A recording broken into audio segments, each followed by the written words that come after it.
I want to read an essay that was published many years ago in an online journal called Libido. It's called Free Phone Porn for Hemophiliacs by Denise No. One welcome development in an era in which sexually transmitted diseases are epidemic and at least one STD, AIDS, is life-threatening, is the proliferation of phone sex lines, since they provide disease-proof sexual relief.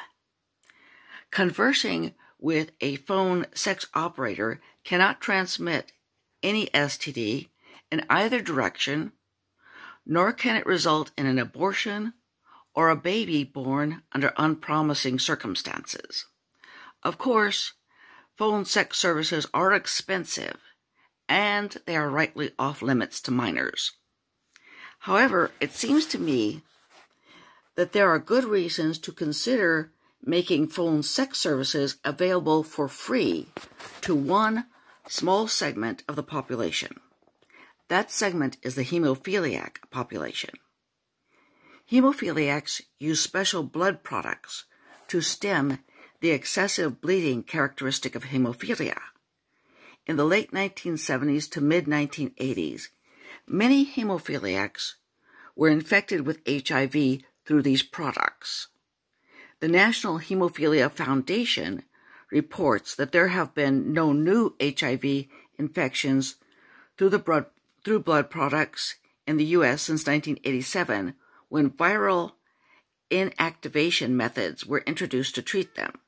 However, many hemophiliacs became infected from the period prior to 1987.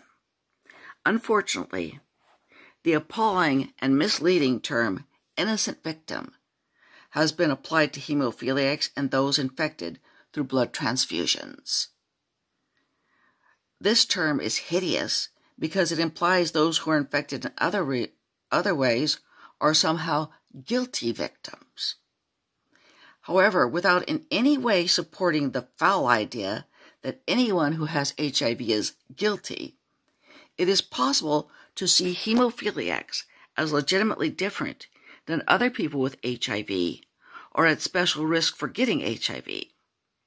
There are approximately 20,000 hemophiliacs in the United States. They are numerically much smaller than either gay men or intravenous drug users.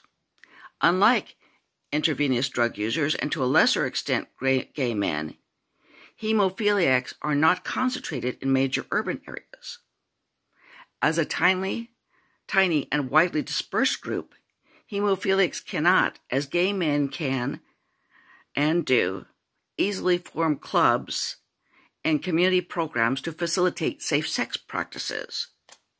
It would hardly make sense for a charity to attempt to satisfy the sexual needs or sexual desires of any large segment of our population.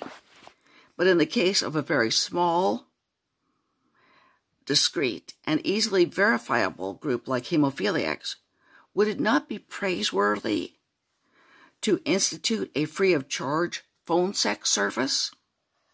Who could object to giving such a charity tax-exempt status?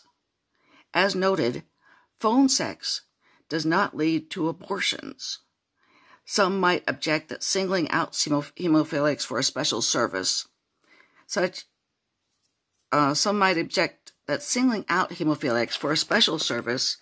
since such special attention provided to them could be interpreted as supporting the odious, guilty versus innocent view of HIV-positive people.